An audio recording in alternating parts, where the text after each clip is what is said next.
Bucks' biggest strength is their bigs, but how does it relate to the rest of the NBA? We take a look at the front court tiers coming up next on Locked On Bucks.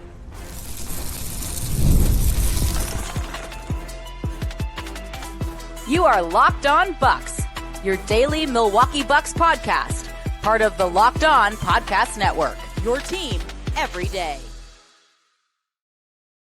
Welcome into Locked On Bucks. I am Justin Garcia. You can hear me throughout the course of the season on the Bucks Radio Network. We thank you for making this your first listen of the day each and every day. Today's episode of the show is brought to you by our friends at Game Time. Download the Game Time app, create an account, and use the code LOCKEDONNBA for $20 off your first purchase. Joined today by the man behind Brew Hoop, Van Fayaz, who we have on here quite a bit. It's been a weird transition, I guess, summer for the Bucks. It's kind of been the same for Brew Hoop as well. The Bucks said goodbye to Damian Lillard. You guys said goodbye to Gabe and are now moving on in another direction. Different circumstances behind those two exits. Yeah, we didn't wave and stretch Gabe Stoltz. No, he left under his own accord under good terms. He is having a family, so no more time to go to Bucks games and stay up with you until midnight waiting for Giannis. No more time, to put in those hours and make the media money anymore. That's right. When you got a family to focus on. And I gotta tell you, and I shot this. I think I shot it to him too, but I was lurking on Reddit, not on the Bucks sub, and I saw somewhere else somebody referenced the Google sheet that Gabe put together for food truck rankings. So that's continuing to take on some legs and a life of its own. We mentioned at the top of the show the strength for this Bucks team, for all the questions over the backcourt and who's going to be the second leading scorer. How much do you trust Kevin Porter Jr. and those types of discussions? Even some saying, hey, Ryan Rollins is going to jump past him. I know we have much fewer questions in the front court. And we were talking about, all right, where does this front court rank for the Bucks? And I suppose, so should we say we're just looking at 4s and 5s for this experiment? People who are playing those positions, like can credibly play those positions. There's, I think, one team we'll talk about. Kyle Kuzma for you then. Well, I think, I guess it has to, because he's a 4. I mean, he's going to be part of the rotation at the 4. I was more thinking about the one team we'll talk about if one of their guys who plays a lot of the 4 really is a 4, but we'll get to that. I mean, I think basically anyone who, there's no exact science to this, because Cleaning the Glass, Basketball Reference, they have their own kind of takes on who is playing what position, but basically who are the biggest 3-4 guys that a team is playing regularly in their rotation and are going to be splitting basically all of the minutes at the 4 and the 5. That's kind of how I'm looking at it. And that's basically, I believe, Cleaning the Glass. I think they all do it the same way, but who are you defending is how they determine what position. Yeah, that's kind of how I look at it too. Which gets a little tricky with one of the teams that we're going to get to, but nonetheless, we'll rip the Band-Aid off here. So trying to plot out essentially tiers and where do the Bucks rank in terms of their bigs and front courts. And I mean, I think we both have them very high. You may have them higher than I do, but I think if we start with who is in the discussion of where the Bucks would be, I had 4 teams that I would put up there as basically your unassailable group as the number 1 tier. And then do the Bucks fit into that group? I think so. But to me, those 4 teams were the Cavaliers, the Oklahoma City Thunder, obviously, the Rockets, who seemingly added nothing but bigs this offseason. Yeah. And I had the Denver Nuggets as the 4th one there, where you got Jokic, Aaron Gordon, and then you finally bring in a backup that you can rely on for Nikola Jokic too. Now that that's resolved, he's playing, he's staying. Yeah. Okay. Yeah. So those, I wasn't sure. And I would put the Bucks in that tier. To me, the tier of the best front courts in terms of bigs would be those 5 teams. So if you broke into the tiers, would you have more or less? I'm assuming the Bucks are in that top tier. They're definitely in that top tier. I guess it's hard for me to necessarily tier some of Tier it? these. Yeah. I think like, I mean, the teams, you know, I consider are the same ones as you. And like, if we're talking like best of the best, like I think certainly when you have the like one of the best players on earth, like one of the best centers Yeah. ever, you're up near the top. Cleveland is maybe the most prominent example. And they were, I guess, there was some doubt if that pairing was going to work, you know, coming into the last couple years. And while we haven't seen postseason success, I mean, Yeah. Allen is a Allen is a good defensive center. Yeah. He's not like going to be like an inside outside scorer on the other end, but he can protect the rim. And Evan Mobley is kind of a Swiss Army knife guy, a lot like Giannis is defensively. Obviously, there've been a lot of comparisons between Evan Mobley and Giannis. So those two, and I think you know Houston would have been probably in that conversation last year, even with just having Şengün, Steven Adams, who came back, and I guess Jabari Smith, but they bring back Clint Capella. Yeah. And they have him and Adams behind Şengün. Şengün's going to slide over to the 4 a lot, which he can do, and he's kind of one of those offensive hubs, right? But then also like Kevin Durant, he plays a lot of 4. Like in smaller lineups, I think you'll probably see like him up in the front court with Şengün, and then someone like Dorian Finney-Smith or Terry Eason will play the 3. So I think you have to put him in that mix as well, Kevin Durant, in their big mix there. The other teams, I think I would just the one other team I think I would add to this conversation, but they're a little bit more green and unproven, mostly because of health, is the Orlando Magic. I'm a big fan of Wendell Carter Jr.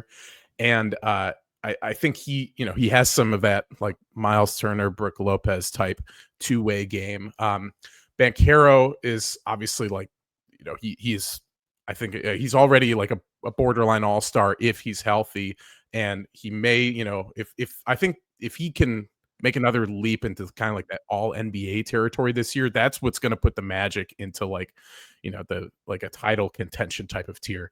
And then Franz Wagner, he plays the 4 a lot as well. He's more of a 4. They got Jonathan Isaac and Mo Wagner and Goga Bitadze backing him up. I think they should kind of be in that conversation as well. So yeah, I guess about 5 teams. I mean, there are a few other teams we can talk about as well, but I mean, looking at the Bucks, just what they have, like before Myles Turner was signed, I was pretty comfortable actually with just the idea of Giannis, Bobby Portis, and Jericho Sims. Like I wouldn't have been saying that was one of the best front courts in the league necessarily, but I think it was something that could work. And now you add Myles Turner into that, who is, I mean, he looks like he's going to fit like a glove next to Giannis.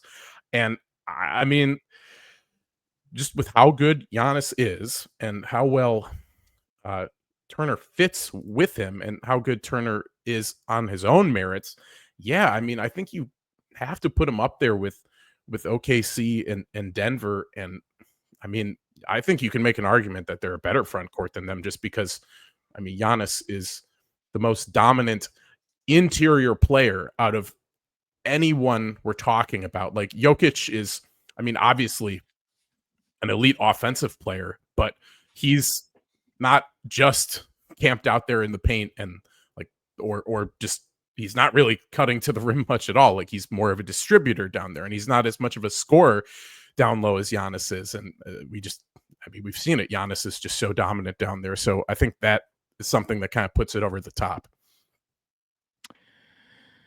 Yeah, I don't know. I would have them in the top 5. I don't know what number I would put them at. I mean, I suppose the conversation for the Nuggets and the Bucks is the same in that I can't drop a front court with Giannis or with Jokic lower than this figure that I think they're at least going to be here. And then it just is a matter of, well, what do you like around them better? And which of those units fit really well too, like what Denver has. I think Cam Johnson will fit perfectly. He'll play a lot of 4, and obviously no Aaron Gordon is a good fit too. So the fit there is great. Which of those are more two-way style?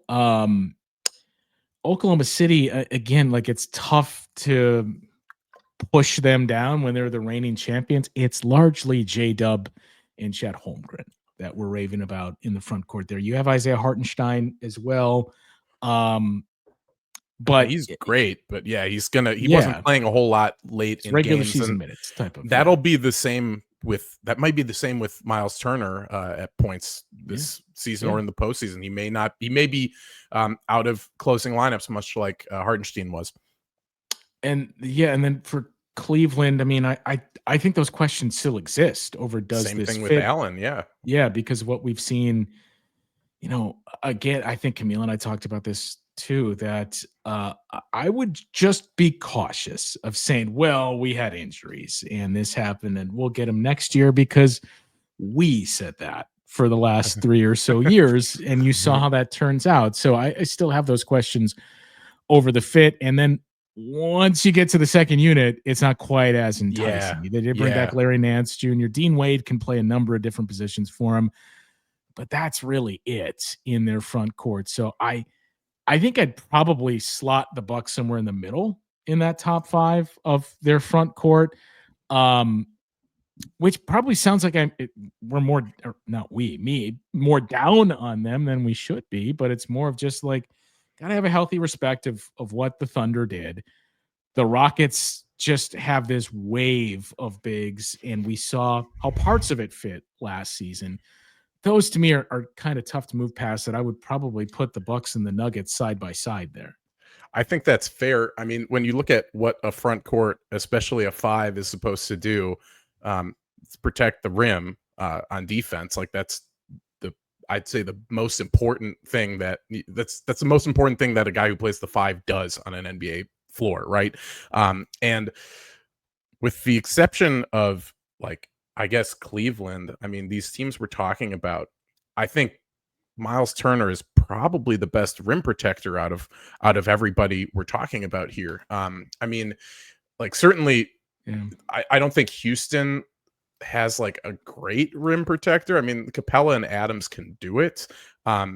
Cleveland does, but yeah, the two-way aspects of that front court, not quite the same. Denver's front court, like, the defense is a little bit more, I think they're a little bit stronger on the wing rather than on the interior. So then, I mean, it's really just OKC. And I mean, Holmgren, to me, he's such a versatile defender.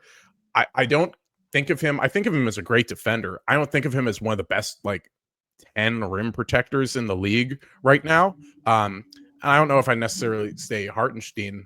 I wouldn't say he is either, but he's still good. And he can do that when they need him. But yeah, none of these guys, I don't think, are on these in this, this conversation. Yeah. There are other teams really are as good around the rim as Myles Turner will be.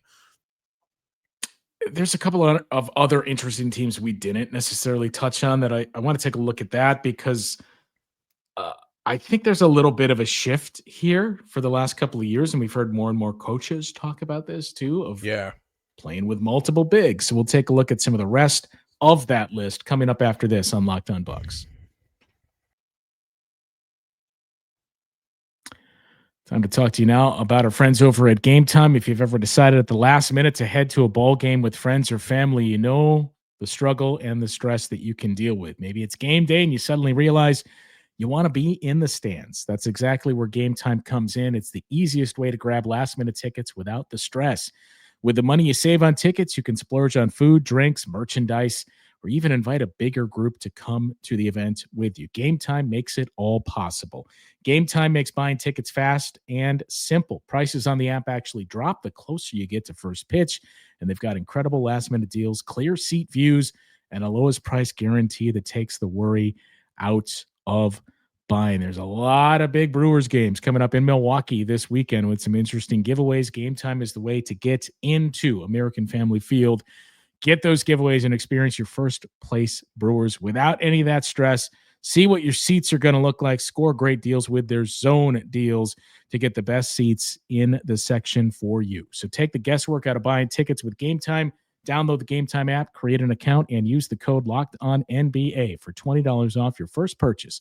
Terms apply. Again, create an account and redeem the code LOCKEDONNBA for $20 off. Download the Game Time app today. Last minute tickets, lowest prices guaranteed. So the honorable mention, I suppose, group here that we did not mention. I mean, I think it's clear you got to start with the Utah Jazz with Kyle Filipowski and Walker Kessler and Yusuf Nurkic. Some of the teams that I had some interesting ones. I mean, I suppose I'll throw them in there as, well, let's see the Dallas Mavericks, if Anthony Davis can stay healthy, how they utilize Cooper Flag, how Derek Lively comes back from injury and the other pieces that they have there. The Timberwolves we had both talked about as well. You mentioned Orlando. Atlanta is interesting with Kristaps Porzingis and what version they get there. Jalen Johnson, obviously a big piece. Onyeka Okongwu. Muhammad Gay had some big moments for him last year, but that's the Bucks too. Only against the Muhammad Gay and why is his name escaping me now? The big from Charlotte who cleaned up on the Bucks. As well. Diabate, Moussa Diabate. Yeah, there it is.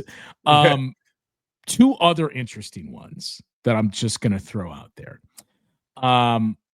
So the Knicks to me are the most interesting in the kind of like, how do you view this? I think we're both aligned in that technically every depth chart and starting lineups that you look at is going to list Josh Hart at the 4.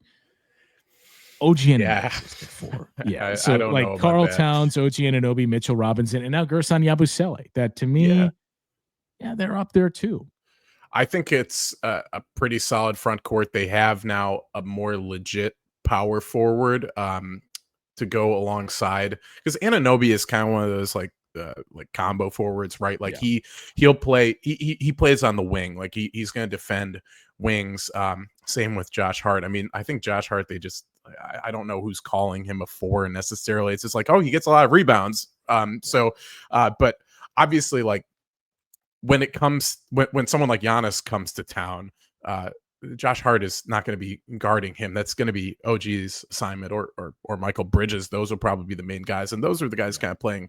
Those are the guys you see playing the 4, but are more wings. And Yabu is like I think he is a bit undersized in terms of maybe height at the 5, but he's got the explosiveness, the strength. Yeah, he can definitely do it. And then you have Towns, who is a great offensive big man, of course, one of the best ever. And if Mitchell Robinson's healthy, they have a rim protector there that can serve them well too. So yeah, they might be.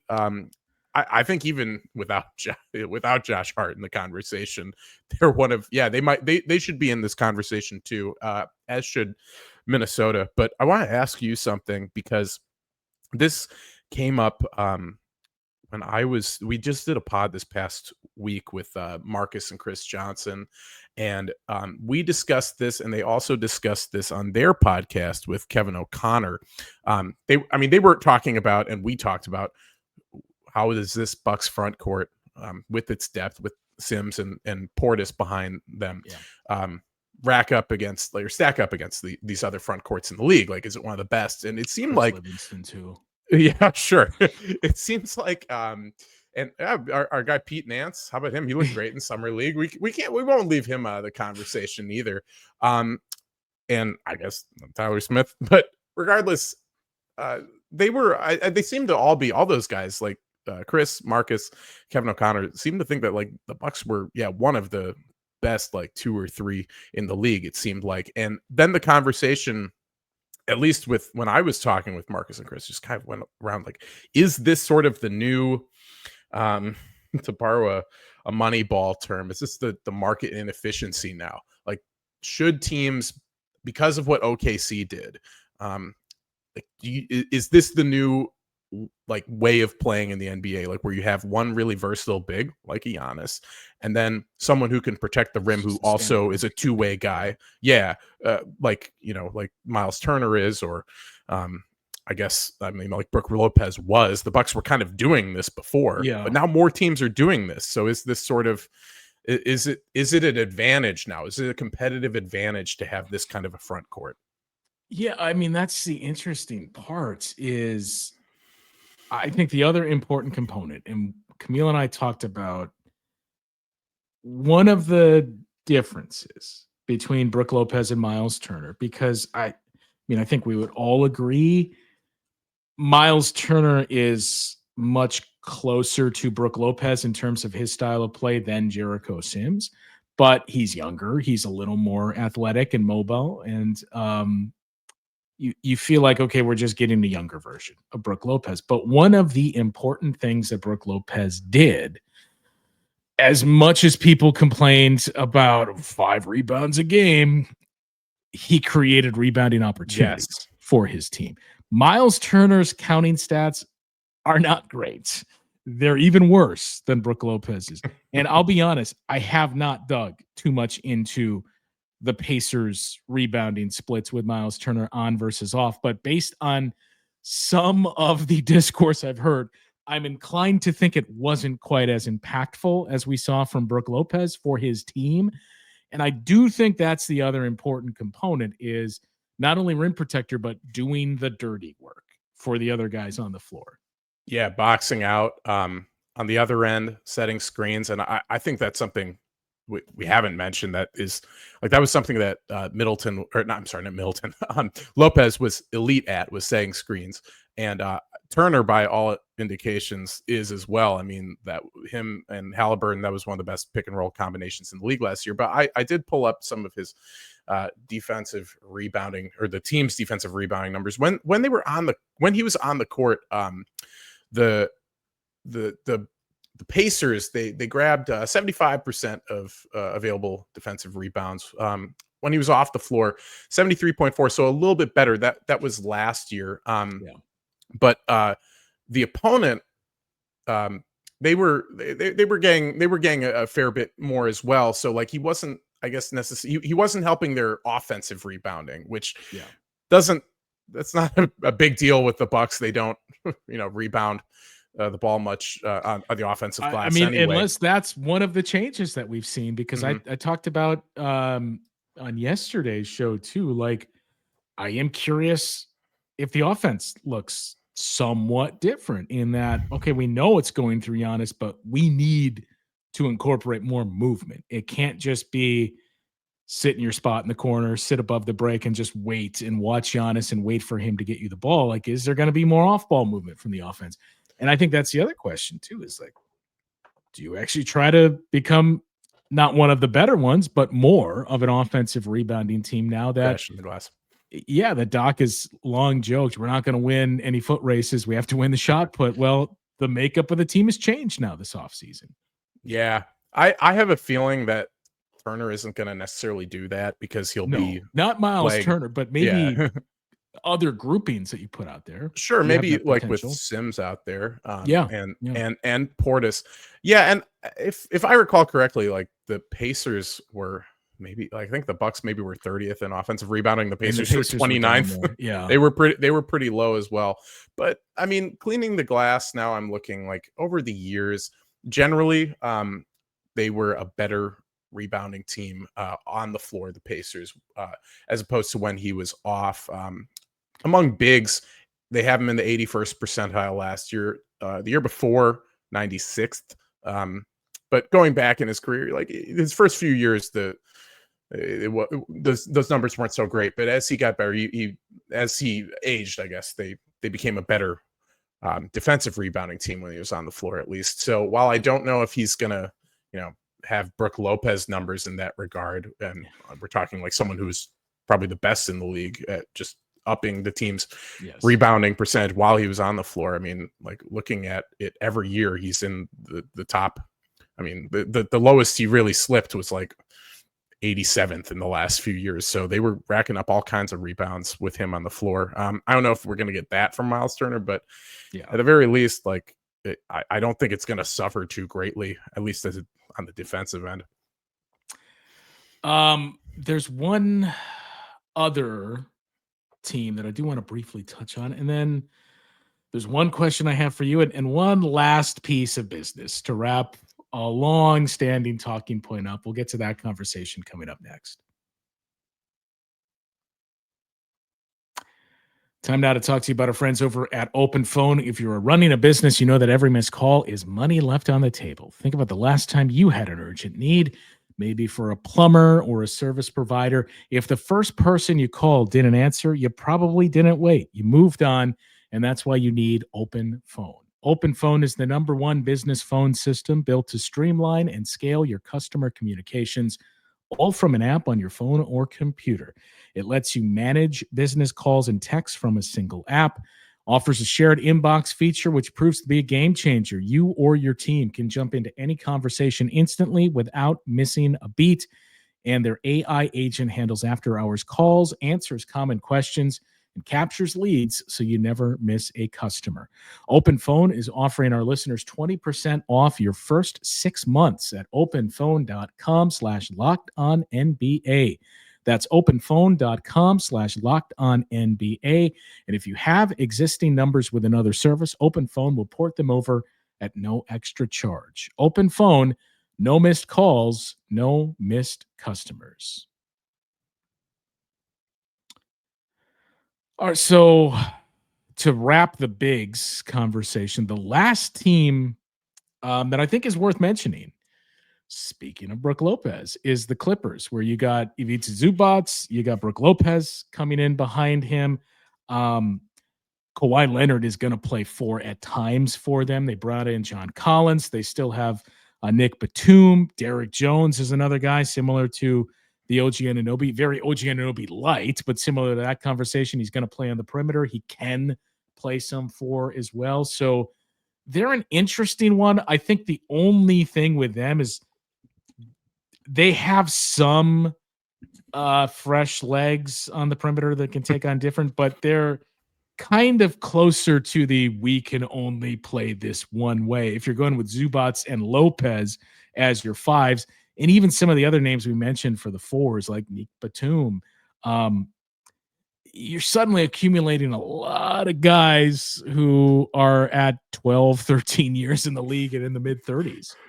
Kind of like Bucks West, or at least recent Bucks. You have Harden, Paul, Beal, Leonard. Think about that team in 2019, right? But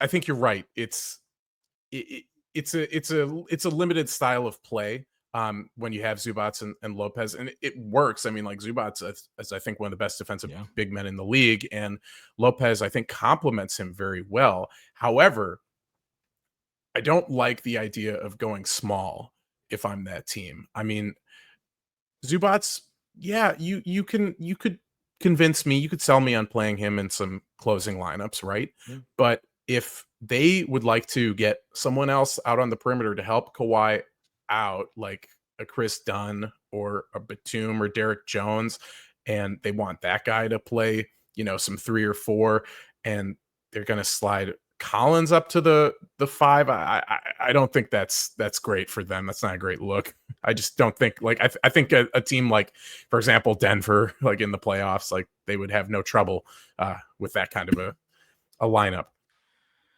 Yeah, I don't frankly know where I stand on John Collins or what to make of him either. I mean, you can make the argument of, well, it's been 4 years since he's played really competitive basketball. But even in those years, those were his best, but you could still there's parts of this game that I like. There's parts that I don't so much. So he's got to be one of the more interesting players to keep an eye on throughout the course of the season. Camille and I had mentioned kind of propping the Bucks up against 2 other teams earlier in the week, that one of those teams may have the worst front courts in the league. I don't know if that's the case anymore after a move that they just made on Tuesday night. They trade George Niang, they being the Celtics, trade George Niang to the Jazz in their trade exception. So Niang and 2 second rounders go to Utah, and then they use the open roster spot to sign Chris Boucher, who was a name that was very popular with Bucks Reddit and Bucks Twitter before Myles Turner, before we knew this is a possibility. And we were trying to look at, okay, let's get younger and have rim protectors and maybe guys that you could develop into like a very Brooke Lopez light version, that was a name that popped up frequently. I think very, maybe very light. Yeah. Light is the key word here. I've never been too much of a believer in Boucher. I mean, he's just skinny as a rail. Obviously, he's long and he shoots and can shoot threes. He can shoot. I just like I would never ever play him at the 5, and I think he was getting a fair amount of run at the 5 in Toronto over the years. I mean, him, Nehemiah Queta, Luka Garza, Tillman. I still think it's still up there. One of the worst front courts in the league at this point. I'm not sure. I mean, who's worse than that? Like, even like the Nets have, like Nick Claxton, right? Yeah, I still think the Celtics are quitting this season. Yeah, not openly saying it, but you look at that front court, and it's Jalen. Their first round pick this year. They do. Okay.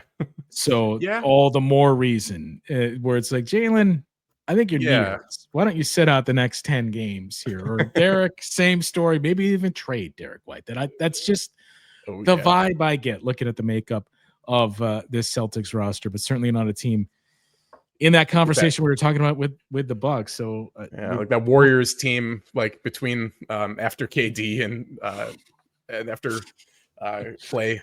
The Christmas Day in Milwaukee Warriors. Right. That one. Yeah. The Eric Pascal and D'Angelo Russell Warriors tanking their way to James Wiseman, but maybe it'll go better for Boston. So we're both in the top 5, probably somewhere around like 3 in the top 3 for the Bucks. I got to put him in the top 3 for sure. Maybe one. I would put him just to be safe at 3 here.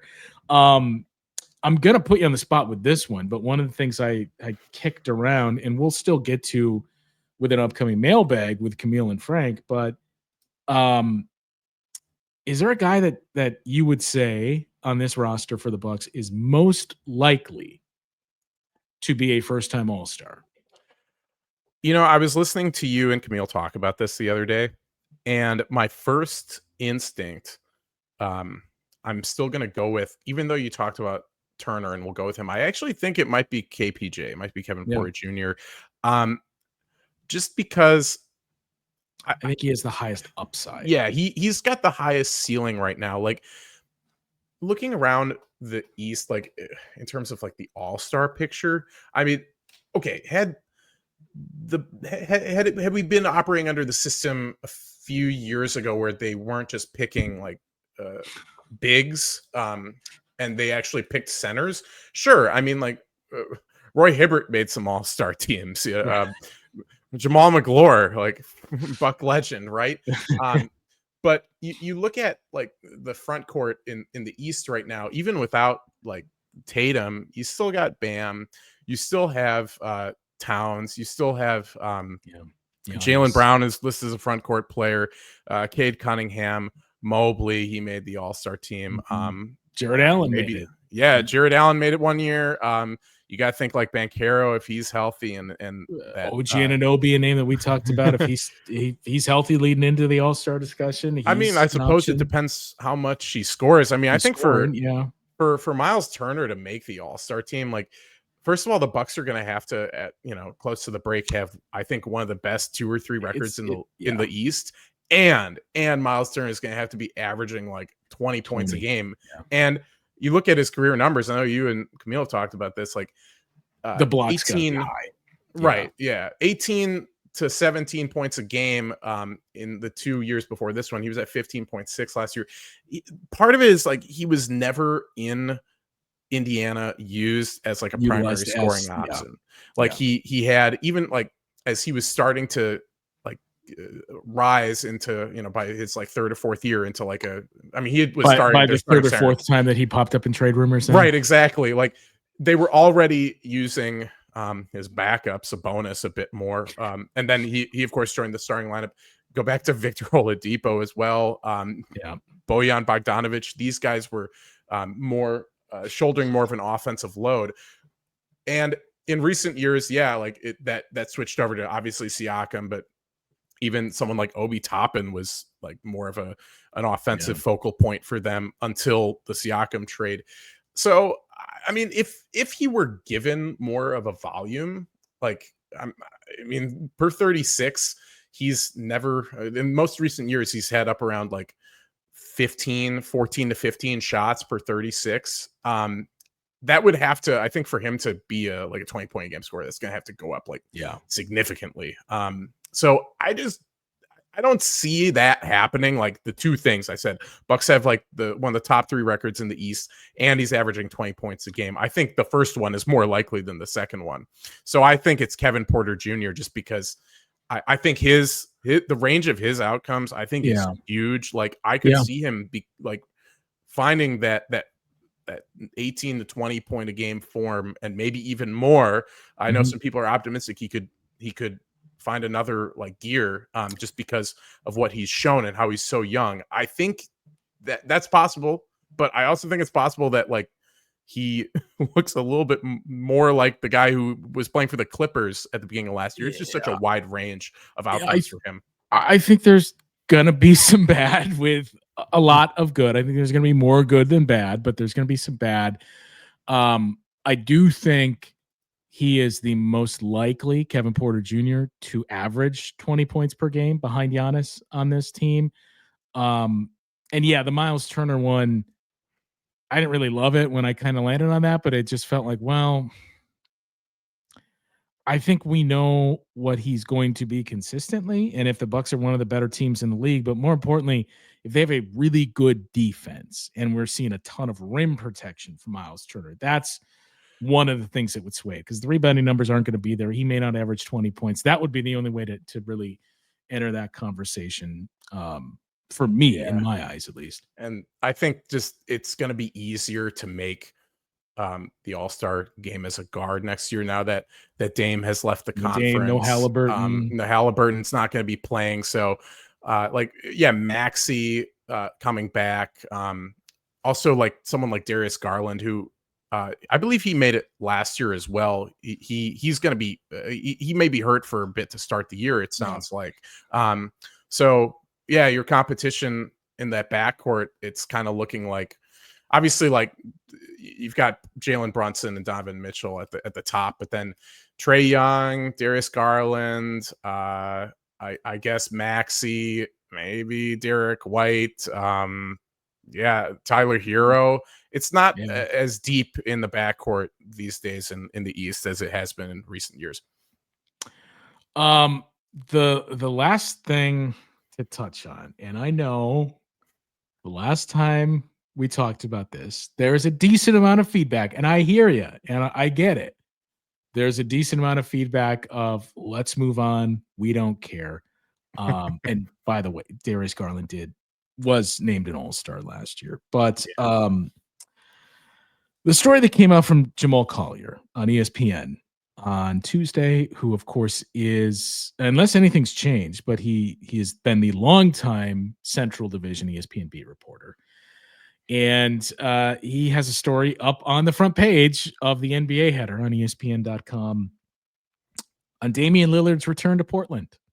And I'll let people read the article. It's a lot of what we have already discussed, but there's a lot of, Dame just never wanted to leave Portland. And I think one of the more interesting things was Dame himself saying, when things didn't work out to find a trade to Miami, the longer it went on and the closer it got to the season starting and he started working out again, he should have made it clear and communicated, but he didn't with Joe Cronin. You know what? Let's just scrap the trade plans. I'm back here to stay. And I wish I would have never left. I mean, that's fine. And none of us can argue otherwise. Dame was nothing but professional. I don't think Dame approached it as, I don't want to be here and I'm not going to try. I don't believe any of that happened. But I do think the important parts of all of this, and this article coming out now, ironically, one day after something else started to bubble up, is I said it at the time, and I think it remains even more true now. This is the cautionary tale for Giannis to look at the situation that Dame left, went to another team to chase a championship, didn't work out.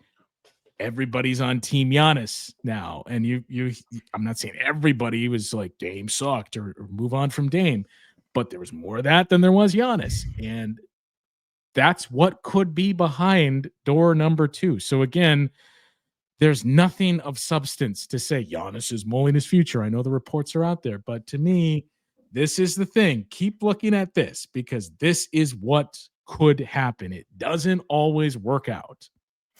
The reports that are coming from Shams, I'm just convinced that it's just some front office member in I don't know, Miami, New York, like wherever, who's just saying like, well, he hasn't made any sort of decision yet, so like he hasn't publicly said like my guys are telling me he hasn't told them. Yes, yeah.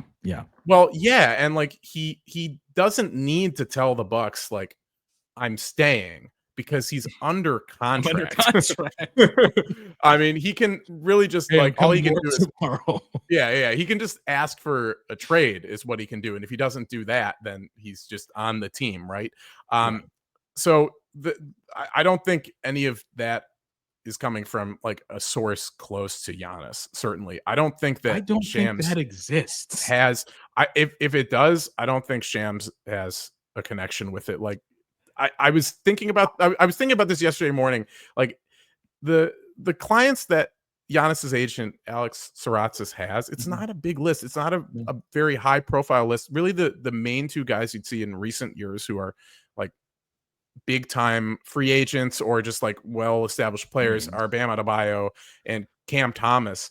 And I just was looking up like, you know, what has Shams broken about those 2 players over the years? And there's been nothing of note. Maybe just like, oh, he signed an extension.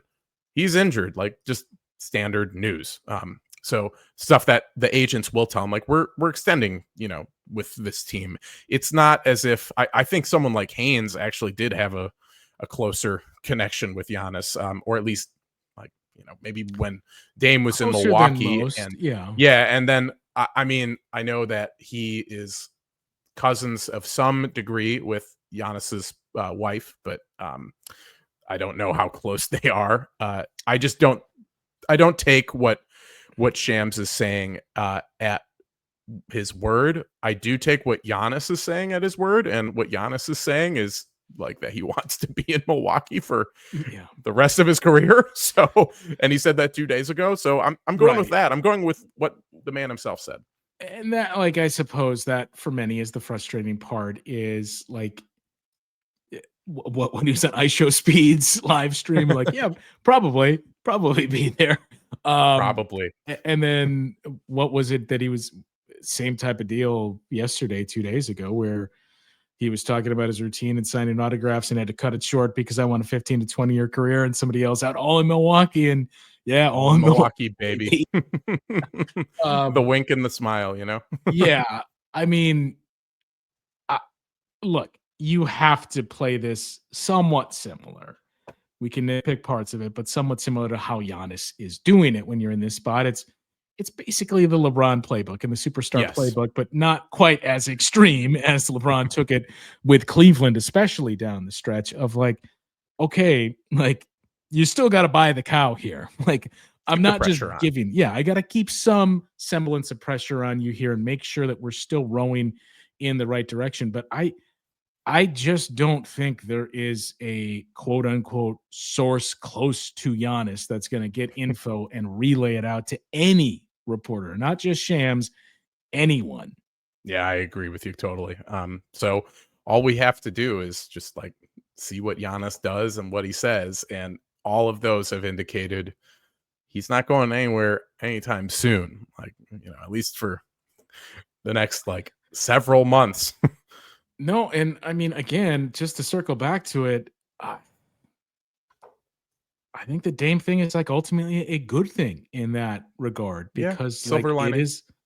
It is another thing to look at to say like, okay, grass isn't always greener. Yeah, I guess it isn't a guarantee to work out, especially in this CBA where whoever would acquire Giannis, you probably have a similar contract. I know you got to package together similar deals to trade out for him, but Giannis is probably coming into some place that has another established star, which adds its own level of trickiness that we've talked about on this show before, but it also makes it complicated cap-wise and puts you basically right back in the spot that you're at for the last couple of years here in Milwaukee. I think we're, at least until this, like maybe this current CBA gets renegotiated, but we maybe are just kind of like towards the end. We're certainly towards the end of like teams having 3 max players, but hell, even 2. I mean, looking around at like teams that have 2 max guys right now, I mean, it's Boston and one of them is hurt. Like who else? I mean, I'm talking like, but by max, it's like I mean like over like 50 million, which is now kind of becoming the max, because now something in the 40s maybe doesn't look quite as bad. But I guess maybe depending on what happens with LeBron, maybe LA will be one of them. Yeah, and I mean it's not quite that level, but Orlando is going to be very interesting to watch these next couple of years because they got to pay those guys. 3 guys that are, one is in the 30s, but the other 3 are in the 40 millions. They will be soon. I mean, fortunately for them, those guys are all on rookie scale extensions. Yeah, so. You got Paolo on the rookie scale deal right now. And like that's the only way I think it's going to work to have multiple max guys. Like OKC is going to have the fun max, basically. Yeah. Right, exactly. Like I can't see. I can't see like maybe Denver is maybe the only other team with Murray on a max. That's about it. Like I wonder if we're just not going to see like teams just going to max. Like they max one guy and then like they're not going to max anyone else who can get the super max, certainly. Or just like the 7 to 9 year max, the 30% of the cap. Like I'm not sure we'll see that much either. Yeah. Because OKC has it starting next year, right? With Chet's the 26 season. That's when they all kick in. Yeah. Yep. Chet's kicks in, Jalen's kicks in, and Shea's kicks in the year after that. That's when he goes up to 60 million. But you'll have those 3 guys all at 40 million. So I mean, it's basically 3-year windows from here on out is what you have, because at some point extensions are going to kick in and then it's going to get really expensive. And it's just, how much are you willing to, it's not even how much are you willing to pay the tax? How much do you already have built up around those guys that is playable on both ends of the floor, because your options for tinkering and upgraded are severely limited then. I think with OKC, their saving grace is just going to be the sheer amount of first round picks they have. First round picks, yeah. I mean, the depth, certainly they have depth, but like they could maybe outlast that 3-year window just because like those guys are so young. And I mean, I think we're probably a year away from like Isaiah Hartenstein, Alex Caruso as guys that are like, all right, we got to trade these because we got somebody that's ready to step in. He's got a team option for 25 or 26, 27 Hartenstein. So yeah, they can probably like replenish the rotation around their big 3 with guys who aren't as expensive, or they can get on like, a cheaper extension with bird rights or their rookie scale, by just throwing a whole bunch of first round picks at whatever team. Like if, someone, I don't know, I'm just spitballing here, but like, let's say, they wanted to get like Derek White at some point, like they could just throw a couple first round picks at Boston and some matching salary, whatever it is that they have. And, that would get it done. And he would be someone who could fit in like underneath all of these max level deals and be like a valuable contributor to the team. It would have to be people like that. Maybe, I don't know. Like there are guys in like the 15 to 25 range, basically. Like, I don't know if this is someone who would interest them, but like Devin Vassell, that's someone who I might be interested in if I was John Horst, but different story. So yeah, leave your thoughts. Where would you rank the Bucks front court? across the rest of the league. And remember, we're just looking at the bigs. So your 4s and 5s. And if you have any thoughts on the cautionary tale or some of the comments made from Damian Lillard, we're all ready to move on. But I think it just warranted a mention to see. Spin is a bit too harsh, but to see some of what was put out there in the last. Yeah, I don't think some of what was put out there actually was what went down, especially back in summer of 2023.